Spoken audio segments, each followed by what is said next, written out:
ിക്കട്ടെ ഹിസാബില്ലാതെ നരകത്തിൽ പോകുന്ന 6 ആളുകളുണ്ട്. പെടാനല്ല പെടാതിരിക്കാനാണ് വായിക്കുന്നത്.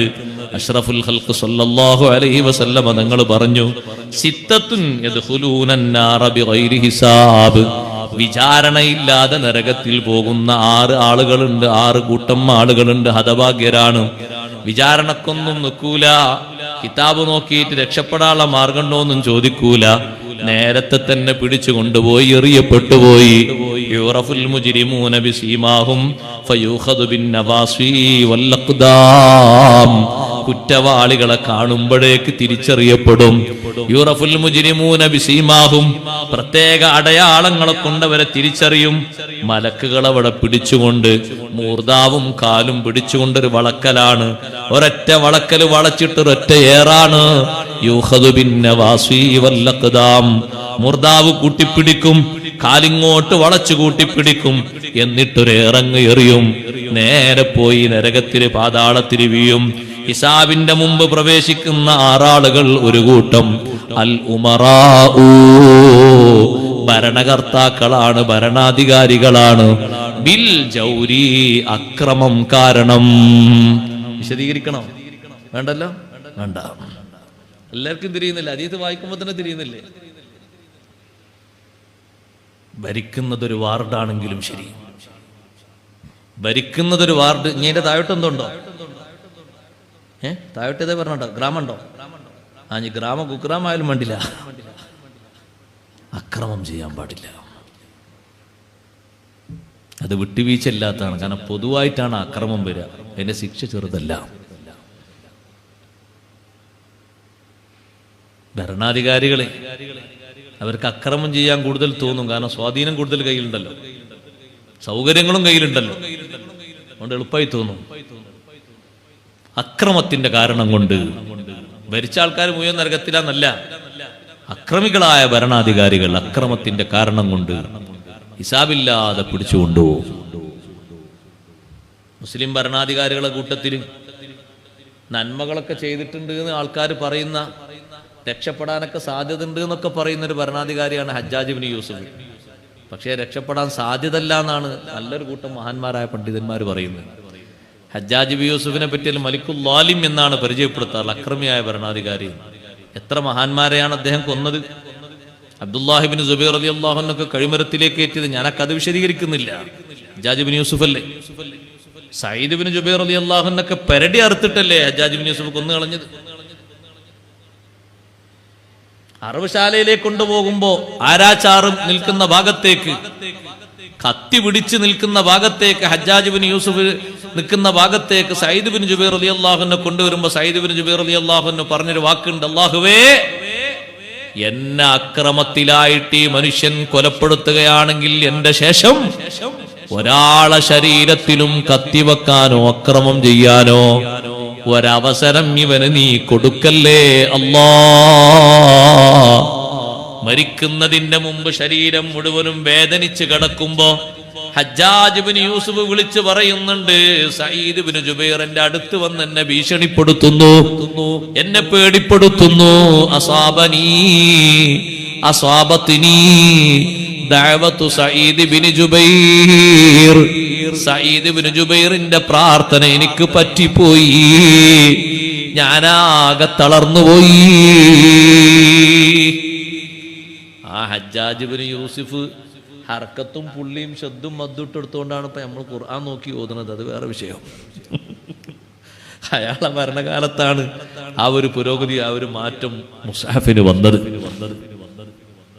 അങ്ങനൊക്കെ ഉണ്ടെങ്കിലും കഅബ പുനരുദ്ധാരണം ചെയ്ത ആളിൽ അബ്ദുല്ലാഹി ഇബ്നു സുബൈർ റളിയല്ലാഹു അൻഹു 9ാമത്തെ ആളാണ്. 10ാമത്തെ ആളാണ് ഈ ഹജ്ജാജ് ഇബ്നു യൂസുഫ്. 10 ആളുകൾ കഅബ പുനരുദ്ധാരണം ചെയ്തിട്ടുണ്ട്. 10ാമത്തെ ആളാണ് ഹജ്ജാജ്. അതൊക്കെ ചെയ്തിട്ടുണ്ടെങ്കിലും ളുൽമ അപ്പുറത്ത് അതിനേക്കാളും മികച്ചതാണ്.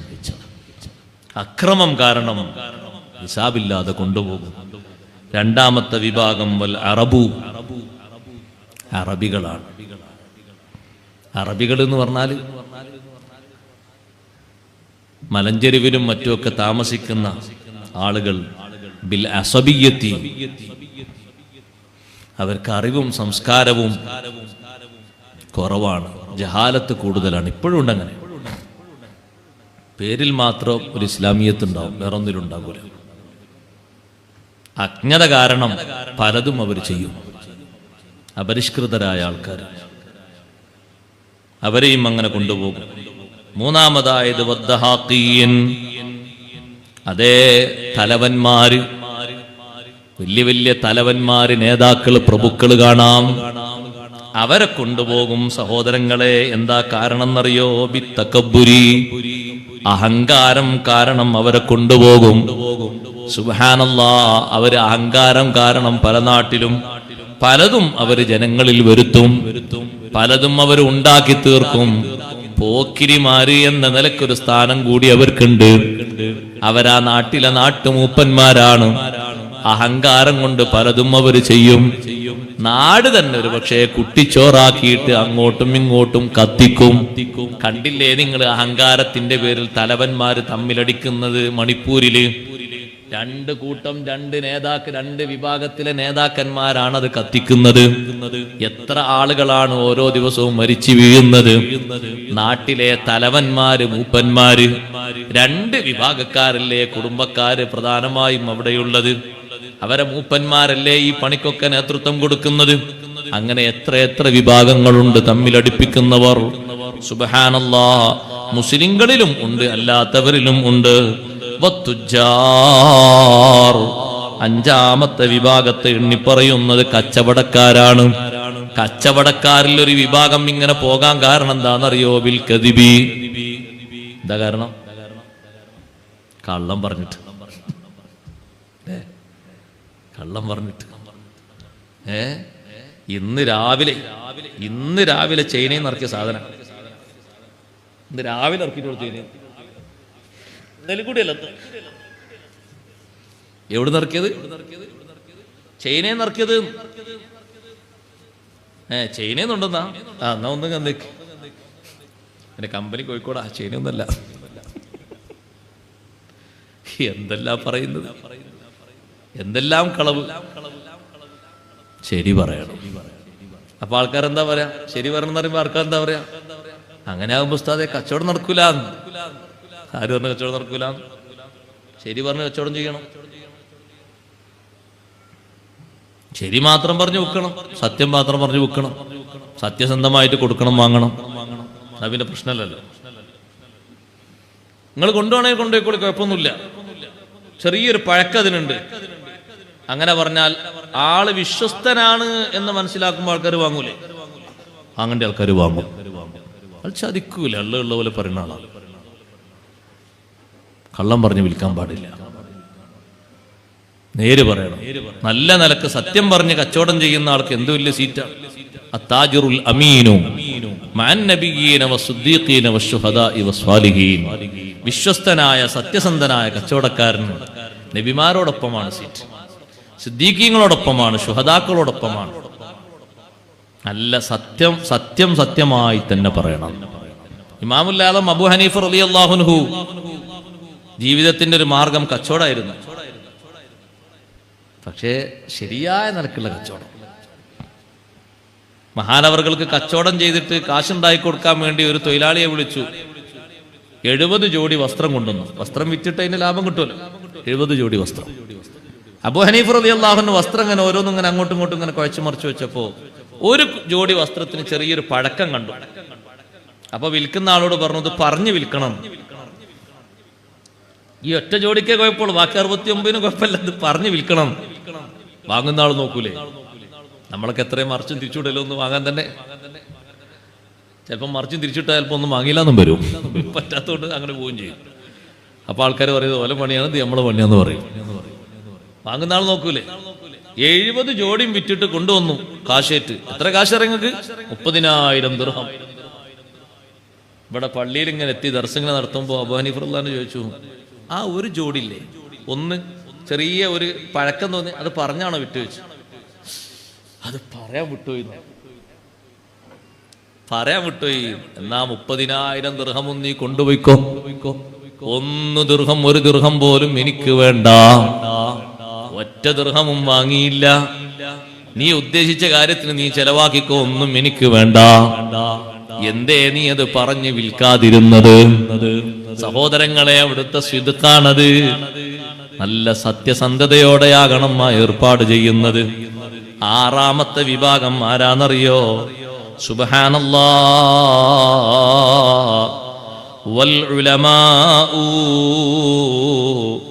ഉലമാഇനെ പറ്റി പറയുന്നു. ബിൽ ഹസദി, അഞ്ചാമത്തെ വിഭാഗം വൽ ഉലമാഉ, പണ്ഡിതന്മാര്. പണ്ഡിതന്മാരുണ്ട് ഹിസാബിന്റെ മുമ്പ് നരകത്തിൽ പോകുന്നവര്. ബിൽ ഹസദി, കാരണം അസൂയയാണ്. ഏതെങ്കിലും ഒരു പണ്ഡിതൻ ഏതെങ്കിലും ഒരു നിലക്ക് ഉയരുന്നത് കാണുമ്പോഴേക്ക് അയാൾ എങ്ങനെങ്കിലും ഇരുത്തേണ്ടടുത്ത് ഇരുത്തണമെന്ന് ചിന്തിക്കരുത്. നല്ല രൂപത്തിലും ഭാവത്തിലും ജീവിക്കുന്ന ആളാണോ, സഹായം ചെയ്തു കൊടുക്കണം, ഖൈറായ മാർഗങ്ങൾ ഉണ്ടാക്കി കൊടുക്കണം. ഫിത്നയും ഫസാദും ഉണ്ടാക്കിയിട്ട് ഇടങ്ങേറുണ്ടാക്കാൻ നടക്കല്ല വേണ്ടത്. വൽ ഉലമാഉ ബിൽ ഹസദി, ഹസദ് മൂത്തിട്ട് ഷാഫി ഇമാം റളിയല്ലാഹുവിന്റെ കാലത്തുണ്ടായതില്ലേ ഒരു ആലിമ്, ആ ആലിമ് സദസ്സ് കെട്ടി ദ്വാരഞ്ഞു നിന്ന് പഠിച്ചവനെ ഷാഫി ഇമാമ തങ്ങളെ പെട്ടെന്ന് നീ മരിപ്പിക്കണം, അല്ലെങ്കിൽ മാലിക് ഇമാമിന്റെ ഇൽമൊക്കെ പോയി പോകുന്നു.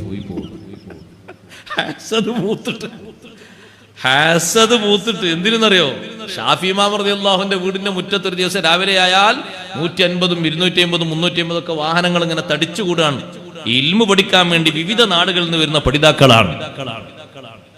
ഇയാളെ പേരിന്റെ മുറ്റത്ത് അങ്ങനെ വന്നു നിൽക്കാത്തതുകൊണ്ട് വന്നു നിൽക്കുന്നതിന് അംഗീകരിക്കല്ലേ വേണ്ടേ? ആ വന്നു നിൽക്കുന്നതിന് എതിർത്തുകൊണ്ട് വേറെ പറയാൻ വേണ്ടി ഹസദ് മൂത്തിട്ടാണ് ദ്വാരുന്നത്. ഷാഫി ഇമാം റളിയല്ലാഹുവിനോട് പോയിട്ട് കുട്ടികൾ പറഞ്ഞു, ഉസ്താദ് എങ്ങനെ ദ്വാരക്കുന്നുണ്ട്? പരിചയക്കാര് പറഞ്ഞു ഇങ്ങനെ ദ്വാരക്കുന്നുണ്ട്, ഇങ്ങനെ മറ്റേ ആളിങ്ങനെ ദ്വാരക്കുന്നുണ്ട്, നിങ്ങൾ പെട്ടെന്ന് മരിക്കണം, അല്ലെങ്കിൽ മാലിക് ഇമാമിന്റെ ഇൽമു പോയി പോകുന്നു. മാലിക് ഇമാമിന്റെ ശിഷ്യനാണ് ഷാഫി ഇമാം റളിയല്ലാഹു. പിന്നെ ഇൽമു പോണ്, ഇൽമു വളരെയല്ലേ ചെയ്യാ. പെട്ടെന്ന് മരിപ്പിക്കണമെങ്കിൽ ഇൽമു പോകുന്ന ശരിയല്ലല്ലോ, ആ വാക്കന്നെ ശരിയല്ല. അത് മുത്തിട്ടാണ്. ഷാഫി ഇമാം റളിയല്ലാഹു അൻഹു സാരല്ല. തമന്നാ ഉനാസുൻ അന്നമുത വഇൻ അമുത് ഫതിൽക സബീലുൻ ലസ്തു ഫീഹാ ബിഔഹദി. കുറെ ആൾക്കാർ ഞാൻ മരിക്കണം എന്നിങ്ങനെ ആഗ്രഹിക്കുന്നുണ്ട്. ആഗ്രഹിച്ചോട്ടെ, കുഴപ്പമൊന്നുമില്ല. കാരണം മരണം എന്നുള്ള എനിക്ക് മാത്രമൊന്നും എല്ലാവർക്കും ഉള്ളതല്ലേ, ഞാൻ മാത്രമല്ലല്ലോ മരിക്കുക, അവര് മരിക്കൂലേ. അതുകൊണ്ട് ആഗ്രഹത്തിന് പ്രത്യേക ക്യാമ്പൊന്നുമില്ല, ആഗ്രഹിച്ചോട്ടെ, കുഴപ്പമൊന്നുമില്ല. ആ വഴിയിൽ ഞാൻ മാത്രമൊന്നുമല്ലല്ലോ, ഞാനും മരിക്കും അവരും മരിക്കും. ഷാഫി ഇമാം റളിയല്ലാഹു അൻഹു വഫാത്തായപ്പോ എല്ലാ നിലക്കും രംഗം കീഴടക്കാന്ന് കരുതി മറ്റേയാള്. പക്ഷെ 10-12 ദിവസമായപ്പോ മൂപ്പരും രോഗിയായി കിടന്നു, കുറച്ച് മരിച്ചു. അങ്ങനെയാണ്. ആ സ്ഥാനത്ത് വിലസനക്കാരൊന്നും കയറി നടക്കൂല. കാരണം അത് സദുദ്ദേശപരമല്ല. ഹസദ്, ഒരാൾക്കുള്ള ഖൈറ് മുടക്കുക, അത് സമ്മതിക്കാതിരിക്കുക, അതിനെതിര് പറയാ, അതിനാകരുത് ഉലമാ ജീവിക്കുന്നത്. ഉലമാ അവരെ ഇൽമു കൊണ്ട് അമൽ ചെയ്യണം, ആലിമീങ്ങളെ ഇക്റാം ചെയ്യണം, സാദാത്തുക്കളെ ബഹുമാനിക്കണം, സമൂഹത്തിന് ഖൈറായത് ചെയ്യണം, അവരവരെ കൊണ്ട് ഖൈറായത്. ഒരൊറ്റ ആലിമിനും മുത്തഅല്ലിമിനും ദോഷകരമായിട്ട് ഹസദ് മൂത്തിട്ട് ഒന്നും ചെയ്യാൻ നിൽക്കരുത്, ഒന്നും പറയാനും നിൽക്കരുത്. അതിനല്ല അള്ളാഹു ഇൽമു നൽകിയത്. അള്ളാഹു നമ്മളെ കാത്തുരക്ഷിക്കട്ടെ. മറ്റൊരു വിഭാഗം അതിൽ ബാക്കിയുള്ളത് വല്ലഗ്നിയാഉ, സമ്പന്നരാ, പണക്കാർ. ബിൽ ബുഖ്ലി, ബുഖ്ല് കാരണം, ബുഖ്ല് ലുബ്ദ് കാരണം സക്കാത്തും കൊടുക്കൂല, സ്വതക്കും കൊടുക്കൂല, അവനാന്റെ പുരയൊക്കെ തന്നെ നല്ല ഭക്ഷണ സാധനങ്ങൾ വാങ്ങൂല. വാങ്ങുകയാണെങ്കിൽ എപ്പോഴും ഒരു മത്യ വാങ്ങും, ഒരു 10 രൂപയ്ക്ക് മത്യ വാങ്ങും. പുരക്കാര് പറഞ്ഞു കുറേ ദിവസമായി ഒരക്കോറ കൂട്ടാൻ പോകുന്നുണ്ട്, അത് നമുക്ക് ഇനി അടുത്തല്ലോ മുഹറം 10 വരുന്നെന്ന് കൂട്ടാം. ഇയാളെ കയ്യിൽ ഇല്ലാഞ്ഞിട്ടാ. പാകത്തിന് സന്തോഷത്തിന് റാഹത്തോടെ ജീവിക്കാനും സന്തോഷത്തോടെ ചെലവഴിക്കാനും നല്ല മാർഗങ്ങൾ കൊടുക്കാനുമാണ് പണം എന്ന് പറയുന്നത്.